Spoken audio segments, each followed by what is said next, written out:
I'm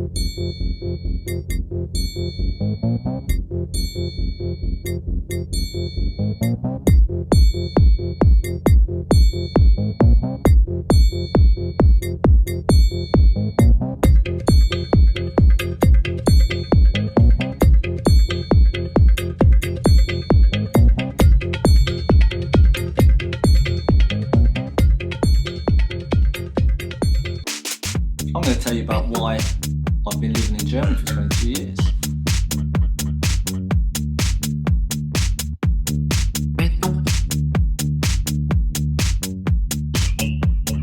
It seemed like a good thing to talk about. I've talked about many things already. I've talked about like the cost of living in Germany, renting in Germany, how you can learn some languages.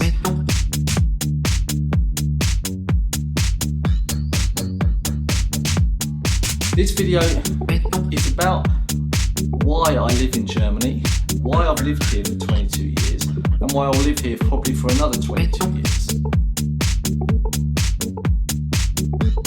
If you are interested to listen to this, then feel free to keep listening. I'm not in Germany because of YouTube. YouTube just became this thing that I did. Because I was an instructor for a few things in the army, which we'll get onto, I liked to do this still. I like to keep up my instructional techniques through doing these videos. So it gave me some form of enjoyment to do it, but what I did learn through doing this is when you teach someone, you actually inadvertently teach yourself as well, and you're always making your experience and your understanding of a topic even larger every single time you explain it to someone. So it's a really good way of teaching yourself a topic, is by trying to teach someone else that topic. And then if other people critique you on what you said, you can then use that feedback to become even more knowledgeable about that topic. Anyway, so I talked about being in the army. So I moved to Germany in 1999 as a British soldier for the British Army. And it was actually my choice to move to Germany. I was stationed in Woolwich in London first of all. That was just where they decided to send me. And because I'd heard so much about troops in Germany, the trainer, the person who trained me, Pearl, his name was Pearl. It's not his real name, it's his nickname. So Pearl, if you are watching, then hey. Yeah, he trained me, and he was from my regiment here in Germany, in 26th Regiment Royal Artillery. And so I'd obviously heard a lot from him and one of his the colleagues, which I can't remember his name now, he was from Osnabrück as well. So the whole time we had all this how is Germany, what's Germany like, for 13 weeks. And for me it was like, I only want to go to Germany now. But after being posted to London, you know, I was like, I don't really want to live in London because it's expensive. And so I asked one of my main bosses if it was possible if I could move to Germany. And he said instantly, yes, fine, go and pack your bags and I'll literally find someone to send you now. And he phoned up 26th Regiment and said, I've got a soldier here that wants to go to Germany, and do you have one that wants to come to London and do an exchange? And that was an easy thing in Germany to do. It's literally just run outside and say, who wants to go to the UK, who wants to be based in London, pack your bags right now, you're off. And before you know it, I was out in Germany on November the 7th. I was out here and having my first evening playing nails in the bar in Gütersloh with some really fantastic guys, which actually, to be honest with you, these guys that I first met over the first months were the guys that I first met in the first weeks and months at 26th Regiment went on to be my best friends through all the time in the army, and are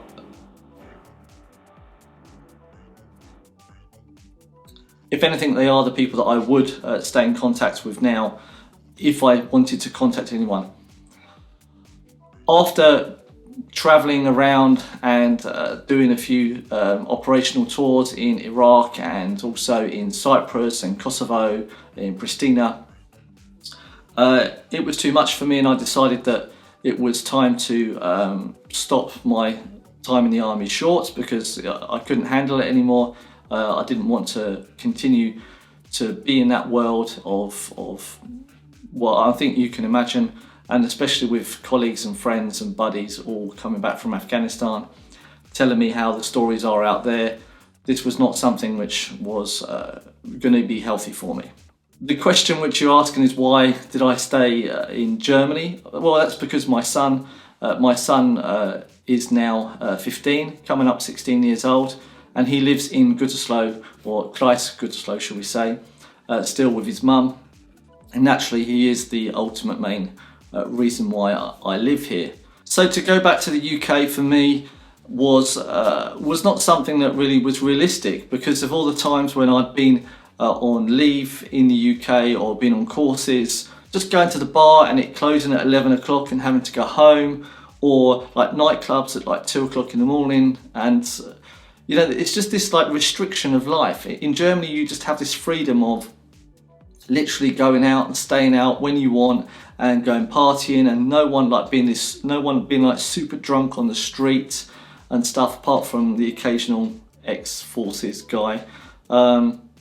So for me, this was just like not an option, you know.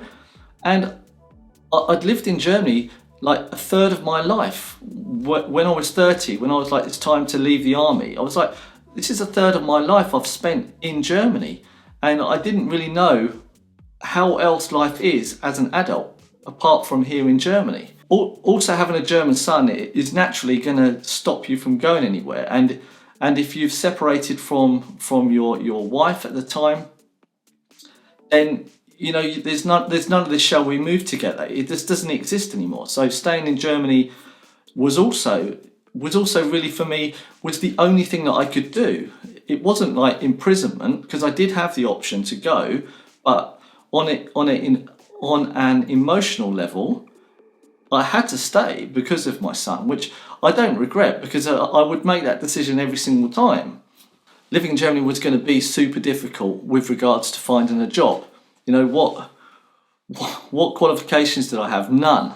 I couldn't speak really any German, and the only thing that I actually liked doing was taking photos, and that was it. So this is actually not my first camera. This is my second camera. I bought a 1000D, if I remember rightly, 1000D. My parents have got it now. But then I decided prior to leaving the army that I would buy my 5D. And this camera is now 13 years old, and it's still awesome, and I still use it as well. I also bought myself at the same time two lenses from Canon, which one's on the camera recording at the moment.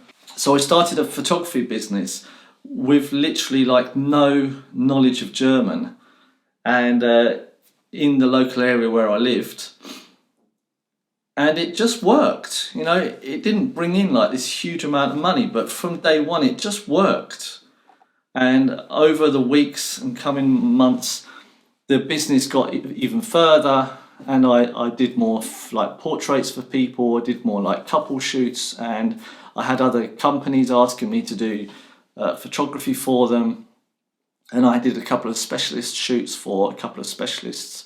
I went through many difficult times when I left the army, and going through being in a very strict regime, disciplined, structured life, to then suddenly not doing this, and then having emotional problems from having seen different things. You know, to go from one level to another took some real time to adapt to this new way of life, especially then living in a country without having any knowledge of how the system works, nothing. Because in the army you were just given everything. You know, you needed food, there it is. You need a house, there it is. And electric, gas, whatever, it's there. TV license, don't have to pay for. You need a car, there's a place you can buy a car, and it's tax free, and they'll just ship it over for you, and it's done. I mean, you are literally pampered the whole time. And then they give you money to go and spend on beer. And at that time, when you do buy beer in camp, you're talking about pfennigs, you know, you're talking about pence for a beer or for a vodka or whatever. I mean, so you go up with like 10 Deutschmarks at a time, and you had change, and you bought everyone a drink as well. So at that time, money was also like this kind of this irrelevant thing, because it was just there for buying cigarettes and beer and other stuff as well. It wasn't a huge amount, but you didn't need it, which was really nice. And you wore uniform all the time. And after, when you took your uniform off, you got into tracksuit as well. And then you bummed about in the barracks and stuff. And then at night time, you had a couple of shirts that you put on to go downtown, and they'd get ripped. So you then buy another shirt, another pair of jeans and shoes, and then go downtown the next week, and then go and get drunk, and that'd be it. So possessions, I didn't really have any possessions. And at that time, there was no like mobile phones. Well, there were mobile phones, but they were the Nokia, whatever they were called. So money was like this, not this issue. And yeah, I had a brand new car like every couple of years or whatever when I lived in Germany as a soldier. Brand new car, we're like talking top of the range cars. And all my mates had like top of the range BMWs, Range Rover, Land Rovers, you name it, they had it. After I did the Photoshop, then we had the nice 2008 crisis happen, and that's where the websites and the programming started. I'd done my photography, I had my shop, and now I didn't have a shop anymore, so I needed some way of having an online shop. So I decided to create my own website by learning how to code HTML, hypertext markup language, and also CSS, which is cascading style sheets. I then started programming and doing a few websites for a few people, earning next to no money, and I had a lot of support from family. And I also then worked at Bertelsmann in Gütersloh as a call center representative for Microsoft. Did that for 2 years, and then did a year of Arbeitslosengeld, and also went to a Volkshochschule to learn German, that was the point where my German got better, but still not as good as what it could be. Then I had problems once again, so I decided to then sell cars and do a little bit of like tech on the side. So I sold cars for a couple of years, which went really well. I love selling stuff and I like communicating with people. So I did that, and then because the British Army was leaving Germany, the business was going down and down and down, because I was selling cars to soldiers through the tax-free system. So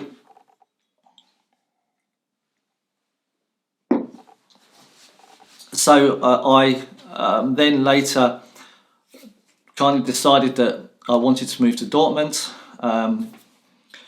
because of a woman and because of me as well, kind of both linked together. And I managed to find my first job as a software developer, working for Attino. Met some really nice people, and met some people I didn't like as well, but still learnt a lot. And I worked there for nearly 4 years. Yeah, worked there for 4 years actually, and then I got a job at Check 24, Check 24 in Cologne, and then was going to move to Cologne, but then our lovely friend happened in 2020, and I got offered another job by Adesso here in Dortmund, but after months I didn't like working at Adesso. When you go from working in Cologne at Check 24 and you've got like 150 people who are amazing, and every single one of them, I mean, even still today, when I think that there's people that you like kind of think maybe I do or don't like that person, then but you don't dislike any of them, and then there's this person like I really like this person, really like this person, really like this person, and then there's a whole bunch of other people just friendly that you've got like no judgment upon, but they're just simply friendly. And even like every Wednesday you're sat down in the pasta day where everyone's sat in the middle, all eating their pasta, all having lunch, and even all the parties and so on. I just cannot say how amazing, and I regret to this day of deciding to have another job just because of more money. I regret it, and I wish I didn't do it. I really wish I didn't do it. So anyway, in that time, with our friend of coronavirus, I decided that I would concentrate on YouTube once again. So I did some checking of the numbers of how. So when I first created my YouTube channel, like I told you, I just did it for myself. But I did some analytics about how many subscribers I had over the first period, and then over like the first few months, I had like 28 subscribers, and then over the next like month after that, I had like about 40 subscribers in a month. So I gained like 28 subscribers here. Then in the next calendar month, I gained like 40 subscribers. And then in the next calendar month, I gained like 60 subscribers. And then it went up to about 100 subscribers. And then in that 1 year, I gained I think it was like 600 subscribers or something. And then the year after that, I gained like 1,700 subscribers. And before you know it, I was a YouTube partner, and my videos were getting monetized. I could do like videos more than 15 minutes. I could put thumbnails on. I could do all of the normal YouTube stuff that you can do. And I did programming videos one after the other. But then YouTube was a completely different thing. It was like all about clicks and so on. So people would just make videos with women in bikinis and stuff just for the click, and that was all that was important. But since I stopped making YouTube videos and then I started again, the whole concept of how YouTube works had completely changed. So I had to relearn how to do all of this. So I started doing some programming videos once again, and noticed that the audience retention that I was having was literally just dropping off after like 10 seconds, like nearly to like 10% of it was just like no audience retention. And so I made the next video and then tried something different, and then that dropped off again. And I did the next video and analysed how that one was, and slowly every video after video after video, my audience retention was increasing and increasing. And then I'd analyse how the video was going after the first few hours to notice that it was doing better. And then I found that it just wasn't working as well. So I tried Facebook to see Facebook groups, whether that would work, which that did work actually, but you're then completely dependent upon Facebook, and you want to know that YouTube is the thing that's promoting your videos, and the organicness of it. The fact that you are watching right up until now, I am super grateful for. And if you didn't know me that well, then maybe you know me that little bit more now. If you do have any questions about my life, then and it's like personal and you know me, then ask me in person. Don't write it in the comments, because I'm not going to talk about my personal life in comments. The stuff I talk to you about in this video are not personal things. They're just the normal things that happen in my life, which you can see photos in Facebook of my son and me in the army and me here and there. If you're a friend of mine, you can see this stuff. And anyway, so there's only one thing left to say is Blondie, thank you very much for being my friend. It's really nice to have you as a friend as well. And any of your close family or whoever that you might have sent this to, or they might have recommended this to, then I also thank all of you for watching this video. Curly Fries, thank you very much as well for just being with me and putting up with me and supporting me, and many other adjectives that we can say. Yeah, so, and also anyone else that's watching this video, if you are watching it and you continue to listen to me, then super awesome. Thank you very much. And if you haven't seen my channel already, then there's a link in the video description below, maybe if I bother to put it. Yeah, this is the video done. And let's just give you a quick tour of what this all looks like.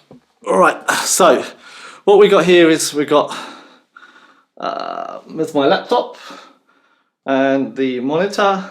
There's my son there as well. And these are the lights that I use. And then I've got to turn this around now. I've got like a myriad. Here's all of my camera equipment and all of the things I've got and so on. Then all of my boxes full of cables and so on. Yeah, so let's see this again. It's probably not going to be level now. Well, it's not going to be level because I know it's not going to be level. Anyway, I'll hold it here. Right, thank you very much for watching. My name's David Thorne. You've been watching David Thorne. See you in the next video, which I have no idea when it's going to come. There won't be any videos on the screen. Don't subscribe, don't like, because this video is literally just for fun. And I had nothing else to do today. So see you in the next video. Bye-bye.